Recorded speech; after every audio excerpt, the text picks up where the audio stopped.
right, and with that, I want us to take a look at the data point this evening, where our focus is special on the value of imports and exports, knowing that the country is now a net importer, and obviously we know that that has an impact on the country's forex, and of course what that means for the Kenya shilling.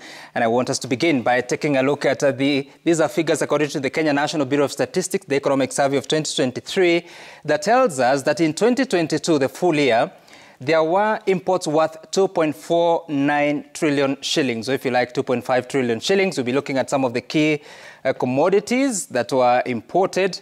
The exports had increased to 873 billion shillings. But now, if you deduct this from 2.49 trillion shillings, you end up with a trade deficit of 1.62 trillion shillings, meaning that we spend more of foreign currency to import more than the foreign currency we earn from our exports. Again, we'll be looking at some of the top exports rather that we have in the country.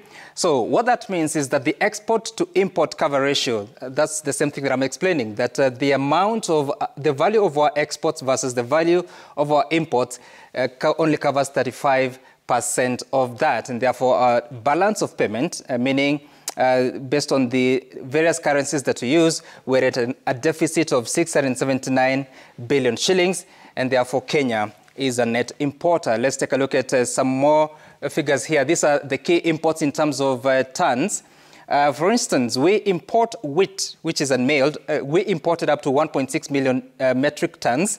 We imported 1.4 million metric tons of iron and steel. This is in the year 2022. We also imported animal and vegetable fats and oils worth 868,000 tons. And then for sugar, the full year 2022, we imported 364,000 tons. But already between the month of January and June 2023, we have imported 220,000. So that has a possibility that we might actually exceed this figure that was for 2022 in terms of the sugar importation. In as far as the key imports, again, the chemical fertilizers, we import up to 561,000 metric tons.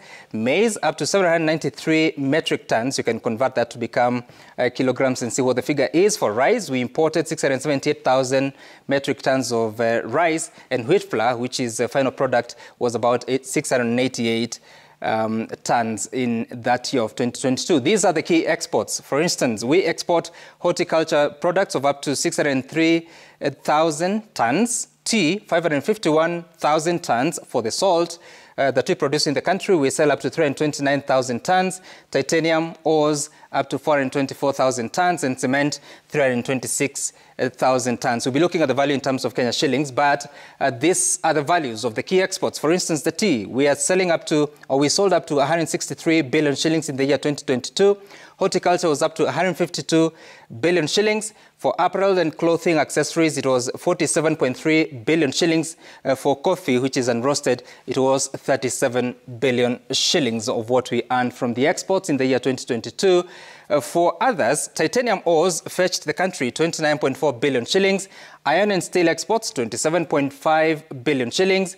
For animal and vegetable oils that are exported, they fetched the country almost 27 billion shillings. Essential oils, it was 21.8 billion shillings, and fish was 5.6 billion shillings. Let's look at something else, which is the value of the key imports. Petroleum products, for instance, we have to spend up to 597 billion shillings in the year 2022. If you have to do an average, it comes to about 49, almost 50 billion shillings every month. And that is a huge amount of money, especially if you have to convert it into forex. You get to nearly 500 million US dollars. For industrial machinery, it was worth 308 billion shillings. These are some of the highest or the most expensive imports that we bring into the country. Motor vehicles, 84.9 billion shillings. Iron and steel, we imported 150 billion shillings. For plastics, it was 101.3 billion shillings from outside the country in the year 2022. Again, in terms of value, we're talking about animal and vegetable fats. We imported goods worth 145 billion shillings.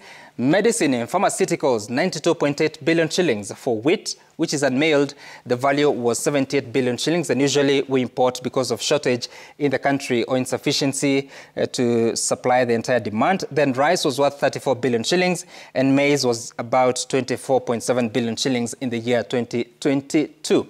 Then, what does this mean for the currency? We are looking at how the Kenya shilling has been behaving over the past few months, actually the past 1 year.